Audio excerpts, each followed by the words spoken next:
Okay, there we go. Apple Tim Cook, CEO Tim Cook, they're appearing at the latest store opening, the second biggest in the world. That's in Jing'an, in Shanghai, at the opening. And according to our colleague Alan Wan in Shanghai, they apparently tried to grab him and lift him like a championship coach. Security, though, prevented that from happening. But suffice to say, there were a lot of cheers, also a lot of jeers, though.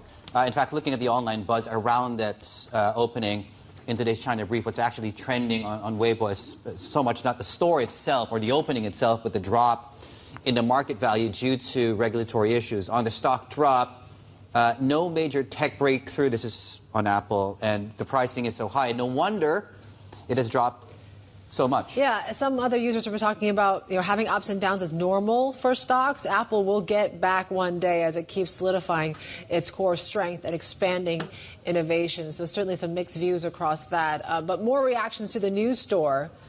There was good and bad. There was actually, as you mentioned, some jeers at the crowds too. People were lining up. Some saying we're seeing how Chinese people are so welcoming to companies like Apple makes me feel that China and the U.S. can achieve win-win cooperation.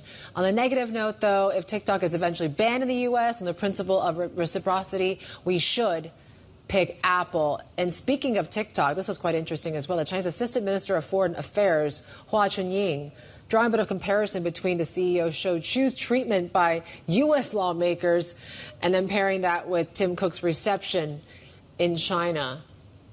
Yeah. Quite a juxtaposition. Yeah. Could not be more different, I guess, in some ways, depending, of course, on where you look. But hostile market, there we go. That's the screenshot you have there on your screens. Can't we all just get along? Maybe the Apple phone can bring us all together. Yeah, I don't know. I'm a bit of an idealist. But it was interesting, optimist. right? Alan Wan spoke to people. They had a Huawei phone and they had an iPhone. And they said, look, I can have both. Yeah. I can still have both. Why would you have two phones, though? I don't know. Work phone, personal phone.